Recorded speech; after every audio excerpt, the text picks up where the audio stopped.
मैं ओम स्वामी स्वागत करता हूं आपके अपने यूट्यूब चैनल पर। आप लोग पढ़ रहे थे ऑर्चार्ड मैनेजमेंट, और ऑर्चार्ड मैनेजमेंट में आप लोगों ने 3 क्लास पढ़ ली थी। इसकी जो लास्ट क्लास है वो है एफ्लन की समस्याओं को दूर करने के लिए जो अपन इस्तेमाल में ले रहे हैं प्लांट ग्रोथ रेगुलेटर्स, है ना, पादप हार्मोन्स प्रोमोटर्स की बात करेंगे अपन लोग, जो पादपों में अनेक प्रकार की क्रियाओं को प्रभावित करते हैं। आप लोग अभी तक भी अगर चैनल को लाइक शेयर सब्सक्राइब नहीं करे हो तो जल्दी सब्सक्राइब करें, लाइक करें, शेयर करें और कमेंट करें, बेल आइकन को दबा दें ताकि आने वाले सारे नोटिफिकेशन आपके पास जल्दी पहुंच जाए। देखिए जेट ICAR BHU में यहाँ से अनेक बार क्वेश्चन पूछा गया और यहाँ से और भी पूछेंगे। अब टाइम वैसे भी नहीं है तो आप लोग इस वीडियो को ध्यान से पढ़ें, आपके ये आगे तक काम आने वाला है, क्योंकि जब आप लोग BSc करोगे तब भी आपका पीछा नहीं छोड़ने वाले प्लांट ग्रोथ रेगुलेटर्स, तब भी आपके साथ रहेंगे। मैं आपको अभी कुछ समय में प्लांट ग्रोथ रेगुलेटर्स के बारे में समझाने वाला हूँ, सीधा सटीक और सुंदर तरीके से। आपको एक बार में याद हो जाएगा, पर उससे पहले आप लोग कॉफ़ी वगैरह पेन वगैरह साथ लेके बैठ जाएं। मैं जैसे समझाऊँ वैसे आप नोट करते रहें, एक बार याद हो जाएगा फिर ज़िंदगी में कभी भी नहीं भूल पाओगे। तो देखिए सबसे पहले शुरू करने वाला है प्लांट ग्रोथ प्रोमोटर्स के बारे में, रेगुलेटर्स के बारे में।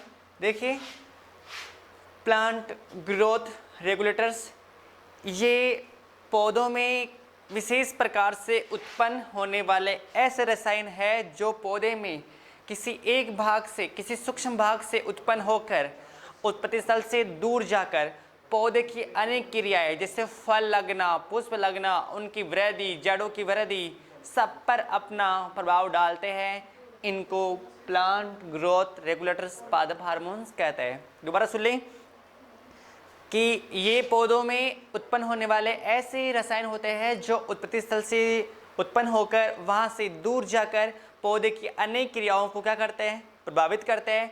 Plant growth regulators mainly haves 2 types. एक होते हैं वृद्धि को बढ़ाने वाले प्लांट ग्रोथ प्रोमोटर्स, एक होते हैं वृद्धि अवरोधक प्लांट इनहिबिटर्स। एक वृद्धि को बढ़ाने वाले होते हैं और एक वृद्धि को रोक लेने वाले होते हैं, ना कि वृद्धि को घटाने वाले। तुम सोचोगे पौधा बड़ा हो गया छोटा थोड़ी होगा अब, पर उसकी वृद्धि रुक जाएगी। अब बात करेंगे सबसे पहले वृद्धि को बढ़ाने वाले के बारे में कि वृद्धि को बढ़ाने वाले कौन कौन और कितने होते हैं। देखो वृद्धि को बढ़ाने वाले ये हमेशा पौधों की वृद्धि करते हैं, वृद्धि में ये काम आता है। ये प्लांट ग्रोथ बढ़ाने वाले 3 प्रकार के होते हैं। इसके 3 प्रकार है। सबसे पहले देखिए, एक तो है ऑक्सिन, एक है जिब्रेलिन और एक है साइटोकाइनिन। 1 ऑक्सिन, 2 जिब्रेलिन और 3 साइटोकाइनिन। आप लोग यहाँ से हार्मोन को अलग अलग याद कर लें। कुछ समय के बाद में जब आप लोग अलग अलग याद नहीं करते हो तो फिर एक जगह हो जाते हैं। मैं समझा रहा हूँ वैसे आप लोग अलग अलग कर लें। हार्मोन 2 प्रकार के होते हैं, एक वृद्धि को बढ़ाने वाले और एक वृद्धि को रोक लेने वाले। वृद्धि को बढ़ाने वाले में 3 हार्मोन है। पहला है ऑक्सिन, दूसरा जिब्रेलिन और तीसरा है साइटोकाइनिन। जबकि वृद्धि को घटाने वाले, जो वृद्धि को रोकने वाले हैं, उनमें भी 3 है। ABA एब्सिसिक अम्ल, MH मेलिक हाइड्रोजाइड और एक आपका ये इथाइलिन। एब्सिसिक एसिड, मेलिक हाइड्रोजाइड और एक ये इथाइलिन। और रोकने वाले में ऑक्सिन, जिब्रेलिन और साइटोकाइनिन। बढ़ाने वाले में अब देखिए सबसे पहला कौन सा पढ़ने वाले हैं, ऑक्सिन में पढ़ने वाले हैं। ऑक्सिन क्या है? सबसे पहले जो ऑक्सिन है हार्मोन है, पौधों का हार्मोन है।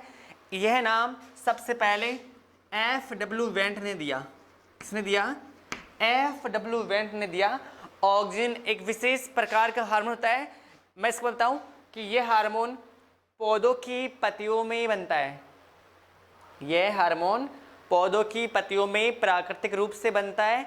और इसका क्वेश्चन आप याद कर लो कि जो सनफ्लावर है, जो सूरजमुखी है, वो अपना मुख हमेशा किस तरफ रखती है? सूरज की तरफ। ये क्वेश्चन पूछ भी लिया है कि सूरजमुखी जो होती है अपना मुंह सूर्य की तरफ क्यों रखती है? तो उसका आंसर होगा ऑक्सिन हार्मोन की सांद्रता के कारण। क्यों? क्योंकि यह हार्मोन पौधों की पत्तियों में बनता है। और जब सूरजमुखी की पौधों की पत्ती कहाँ होती है? देखो उसका फूल ऊपर की तरफ और पत्तियां उसके पीछे की तरफ होती है। तो जब पत्तियों में वो होता है ना, तो सूर्य का जब प्रकाश आता है तो ऑक्सिन हार्मोन प्रकाश वाले भाग को छोड़कर छाया वाले भाग में आ जाता है। जैसे मान लो पत्तियाँ यहाँ पर है, ये फूल है, पत्ते यहाँ पर है। अब इस तरफ से सूर्य उदय हुआ तो इस तरफ की पत्तियों वाला ऑक्सीजन होता है, इस प्रकाश को छोड़कर पीछे की ओर आएगा तो ये अपना मुंह इस तरफ कर लेगा। अब जैसे जैसे पृथ्वी घूम रही है और ये सूरज का जो प्रकाश ऊपर की ओर आ रहा है, वैसे वैसे ये ना छाया में छुपता रहेगा और शाम तक ऐसे घूम जाएगा। तो सूरजमुखी का मुंह तरफ क्यों रहता है? क्योंकि ऑक्सीजन हार्मोन की सांद्रता के कारण यह प्राकृतिक रूप से पौधों में बनता है और यह वृद्धि के काम आने वाला हार्मोन है। यह जड़ों की वृद्धि, शीर्ष कलिकाओं की वृद्धि करता है और आजकल ऑक्सीजन हार्मोन को टिश्यू कल्चर, उत्तक संवर्धन के भी काम में ले रहे हैं। अब आपको बताएं, अगर किसी पौधे को ऑक्सीजन हार्मोन नहीं मिलता या नहीं बनता तो उस पौधे के अंदर क्या होता है? उस पौधे में शीर्ष कलिकाओं की वृद्धि नहीं होती। शीर्ष कलिकाओं की वृद्धि नहीं होती। शीर्ष कलिकाओं की वृद्धि नहीं होने के कारण उस पौधे में शीर्ष कलिका प्रभाव उत्पन्न हो जाता है। कौन सा प्रभाव? शीर्ष कलिका प्रभाव। जेट आए सर बीच में अगर क्वेश्चन आ जाए कि वह कौन सा हार्मोन है जिसकी कमी से पौधों के अंदर शीर्ष कलिका प्रभुत्व उत्पन्न हो जाता है, ऐसा इफेक्ट बन जाता है, वो कौन सा है? ऑक्सीजन हार्मोन है। अब आगे देखिए इसके पार्ट के बारे में। Oxygen hormone have two types. Oxygen hormone फिर दो प्रकार का होता है, एक होता है प्राकृतिक ऑक्सीजन और एक होता है कृत्रिम ऑक्सीजन। एक तो नेचुरल ऑक्सीजन और एक है आर्टिफिशियल ऑक्सीजन, ये बना भी सकते हैं। अब देखिए प्राकृतिक ऑक्सीजन कौन सा है जो प्रकृति में अपने आप ही पौधों के अंदर बन जाते हैं। उनमें सबसे पहला है IAA। कौन सा है? IAA। नाम क्या होता है इसका? IAA का पूरा नाम बता दो। Indole acetic acid. क्या नाम है? Indole acetic acid. दूसरा है IBA, इंडोल, ये तो आपको आने से मैंने बहुत पढ़ा है आप लोगों को, इंडोल ब्यूटाराइक एसिड। IA का पूरा नाम तो क्या होता है? इंडोल एसिटिक एसिड और IBA का होता है इंडोल ब्यूटाराइक एसिड। अब पढ़ेंगे सबसे पहले IAA के बारे में। यह प्राकृतिक रूप से ही पौधों में बनता है। यह ऑक्सीजन का भाग है। ऑक्सीजन के दो भाग है, प्राकृतिक और कृत्रिम। प्राकृतिक में पहला है IA, इंडोल एसिटिक एसिड, और दूसरा है IBA, indole butyric acid. IA जो होता है ना, वो शीर्ष कलिकाओं की वृद्धि करता है। वो किसकी वृद्धि करता है? पौधे में शीर्ष कलिकाओं की वृद्धि करता है। कौन सा हार्मोन?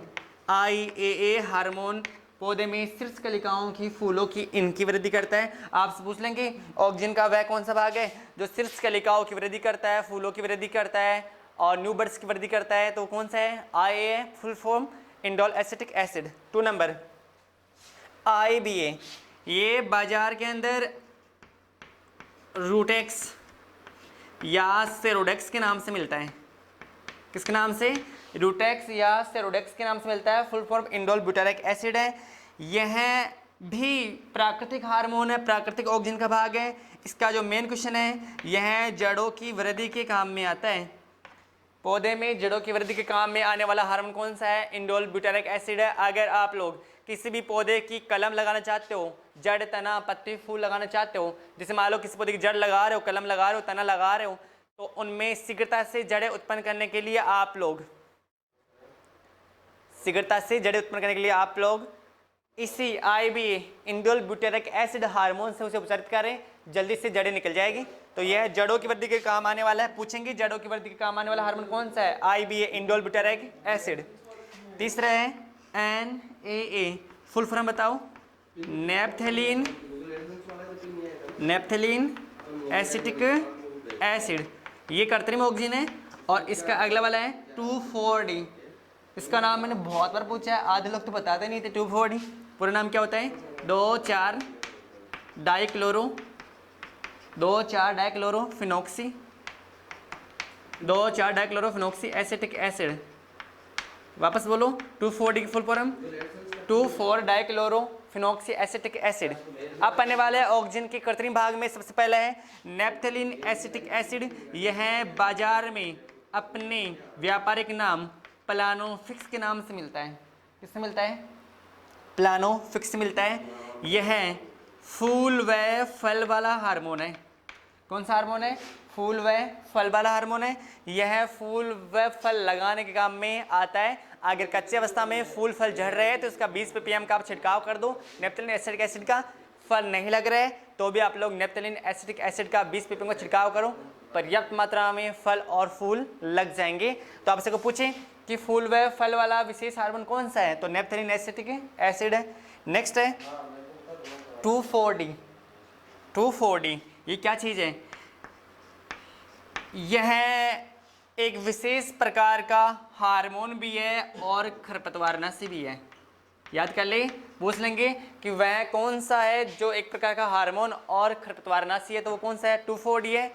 यह 1942 में दूसरे विश्व युद्ध के समय 1942 में विश्व में बनने वाला, ये वैसे अमेरिका में बना था, बता दूं मैं आपको, ये दवाई सबसे पहले अमेरिका में बनी थी। यह 1942 में और विश्व में सबसे पहले बनने वाली खरपतवारनाशी दवा है। याद कर लो, यह विश्व में सबसे पहले बनने वाली खरपतवारनाशी दवा है और साथ में ये हार्मोन भी है। यह भी विरलीकरण के और फूल व फल लगाने के काम में आता है। अगर इसकी मात्रा 20 ppm से कम रखी, अगर 2,4-D की मात्रा 20 ppm से कम रखी तब तो करता है ये हार्मोन का काम, और 20 ppm से अधिक रखी तब करेगा ये किसका काम, समझ गए होंगे, खरपतवारनाशी का काम। अब पढ़ने वाले तीसरा भाग जिब्रेलिन। जिब्रेलिन यह भी प्राकृतिक रूप से पौधों में बनने वाला हार्मोन है और यह कोशिका विभाजन में काम आता है। एक तो किसमें काम आता है, कोशिका के विभाजन में काम में आता है। सुषुप्त अवस्था जानते हो क्या, डोरमेंसी, इसके तीनों से याद कर लो। सुषुप्त अवस्था तोड़ने के काम में आता है, डोरमेंसी को तोड़ने के काम में आता है। फलों का आकार बढ़ाता है, फलों का आकार बढ़ाता है और उनको बीज रहित भी करता है। फलों का आकार बढ़ाता है और उनको बीज रहित करता है, डोरमेंसी तोड़ने के काम में आता है और कोशिका विभाजन में ये काम में आता है। जैसे इसका एक भाग है GA3, कौन सा भाग है, GA3, जिब्रेलिक एसिड 3, ये भी जिब्रेलिन की तरह कार्य करता है। डोरमेंसी तोड़ देता है, फलों का आकार बढ़ाता है, फलों को बीज रहित करता है, कोशिका विभाजन में काम आता है। ये चारों पॉइंट आप लोग जिब्रेलिन के याद कर लो, इनमें से जेटी में पूछा जाएगा।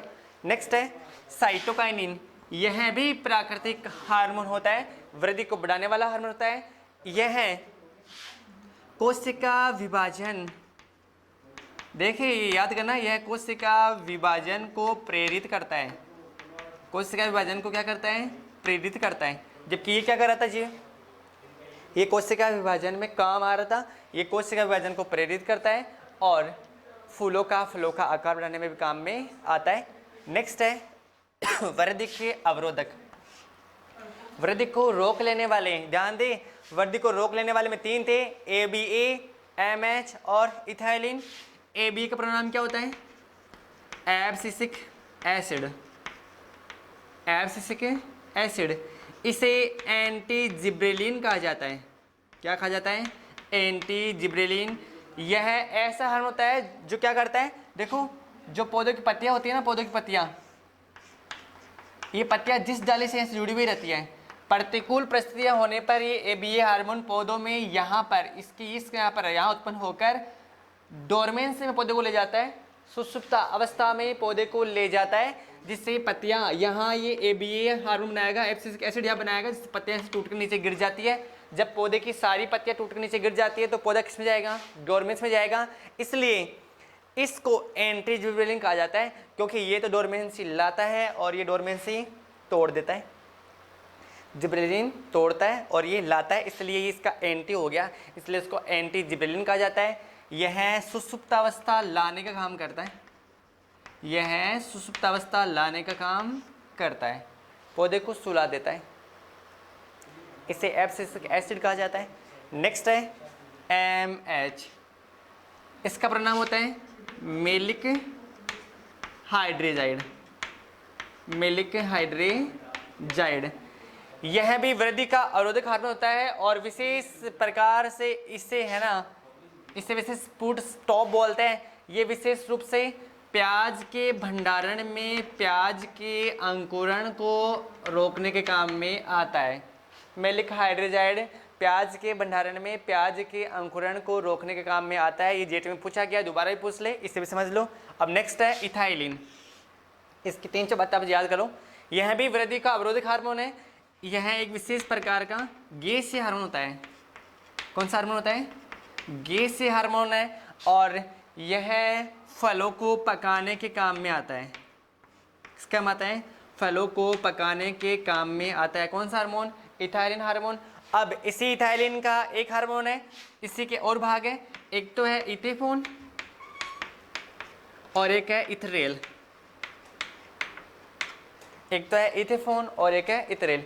ये इथाइलिन हार्मोन सूक्ष्म मात्राएं बड़ी प्रभावी होती है फूलों पर। ये क्या, फलों के ऊपर थोड़ी सी मात्रा डाल दो, सुबह तक सारे फल पक जाएंगे। थोड़ी सी मात्राएं ज़्यादा प्रभावी होती है। यह गैसीय हार्मोन है, फलों को पकाने का काम में आता है। इसके दो भाग हैं, एक का नाम है इथेफोन और एक का नाम है इथरेल। इथेफोन से गन्ना पकाते हैं, इथेफोन से गन्ना पका जाता है, और इथरेल से केला और खजूर। आपने देखा होगा केले को ही कच्ची अवस्था में तोड़ा जाता है, और कच्ची अवस्था में तोड़कर फिर उसके ऊपर इथरेल हार्मोन डालकर उससे पका लिया जाता है। ये एक साधारण सी बात है। लेकिन इसी इथाइलिन का एक और भाग है जिसका नाम है एसिटिलीन। आजकल एसिटिलीन गैस का प्रयोग फलों को पकाने में नहीं करते, क्योंकि यह क्या होती है? जहरीली गैस होती है। यह है आपके पादप हार्मोन। अब मैं आपको बता दूं, इन प्लांट ग्रोथ रेगुलेटर्स का प्रयोग आप लोग सावधान से करना पड़ता है। अगर इनमें थोड़ी सी भूल हो जाती है ना, तो उस समय पौधे की पत्तियां झड़ सकती है, लगे हुए फूल और फल भी झड़ सकते हैं। हाँ, हालांकि लगाने के लिए होता है, लेकिन आप लोग गिरा और देंगे अगर सही ढंग से आप लोग इसका घोल नहीं बनाए तो। मैं बताता हूँ कैसे आप लोग इसका घोल बनाओगे और कितनी मात्रा में बनाओगे और कैसे कैसे आप लोग इनका यूज कर सकते हो। तब तक आप लोग एक बार फटाफट इसका स्क्रीनशॉट लो, फिर मैं आगे वाला शुरू करता हूँ।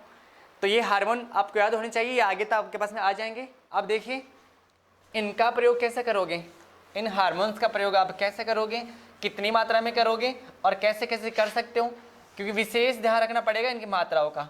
देखिए सबसे पहले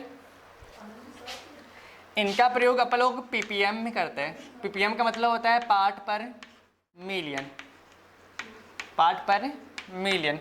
आप समझ लो कि ये हार्मोनों की इतनी सूक्ष्म मात्रा काम में ली जाती है, जिसे मानो मैं आपको बताऊं कि अगर एक भाग रसायन हो तो उसका 10 लाख भाग पानी होता है। केवल एक भाग रसायन तो उसका 10 लाख भाग वाला पानी होता है। थोड़ी सी मात्रा डालनी पड़ती है। वो मात्रा किस में डालते हैं आप लोग? ppm में डालते हैं। ppm का मतलब क्या बताया मैंने? पार्ट पर मिलियन। मतलब जैसे 1 ml या 1 मिलीग्राम, 1 ml या 1 मिलीग्राम को जब आप लोग 1 लीटर पानी में घोलते हो, 1 ml कितना अंश होता है? 1 ml या 1 मिलीग्राम को जब आप लोग 1 लीटर पानी में घोलते हो, तब 1 ppm का घोल बन जाता है। कितने ppm का बन जाता है? 1 ppm का घोल बन जाता है। तो इतनी सूक्ष्म मात्रा का आपको क्या करना है? उपयोग में लेना है। अब कैसे कैसे लोगे वो देखिए। आप लोग है ना घोल के रूप में काम में ले सकते हो। आप लोग पादप हार्मोन का घोल बना सकते हो, और घोल बनाकर आप लोग फल और फूल लगवा सकते हो। अब घोल कैसे बनेगा? तो सबसे पहले देखो, ये घोल 2 प्रकार से बनता है। एक तो बनता है अधिक सांद्रता वाला घोल, और एक होता है कम सांद्रता वाला। कौन सा? एक अधिक सांद्रता वाला और एक कम सांद्रता वाला। अधिक में क्या होता है? इसमें आप लोग क्या करोगे? 500 से लेकर 2000 ppm का घोल बनाओगे।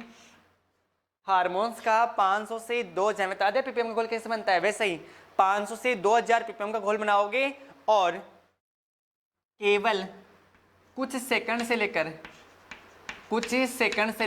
कुछ मिनट तक आप लोग कलम, जड़, इनको आप लोग है ना इनमें डुबोकर आप लोग लगा सकते हो। जैसे मान लो कि आपको जड़ लगा रहे हो, तो आप लोग इंडोल ब्यूटारिक एसिड का 500 से 2000 ppm का घोल बनाओ, और 1 सेकंड, 10 सेकंड, 15 सेकंड उसमें डुबोकर निकालो और लगा दो, जल्दी जड़ हो जाएगी।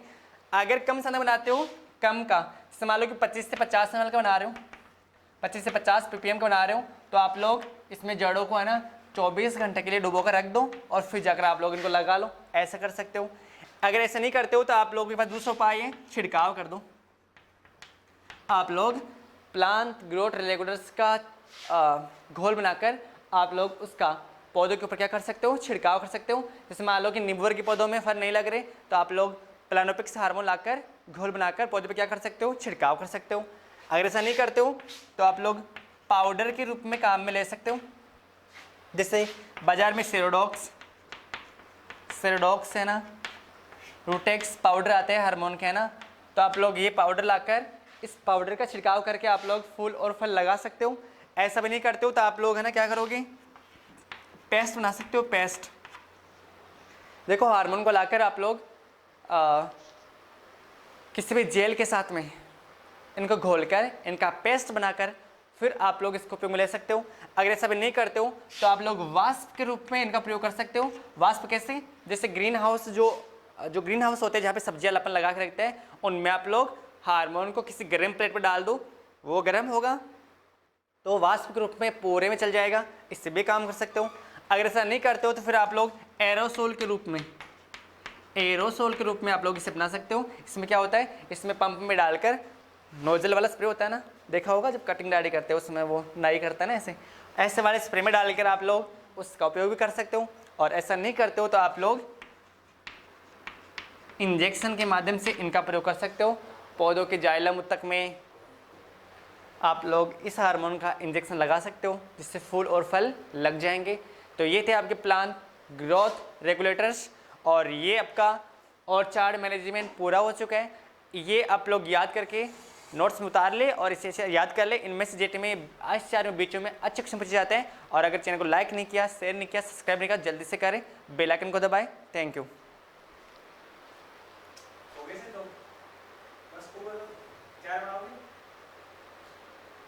रोक दिया सर।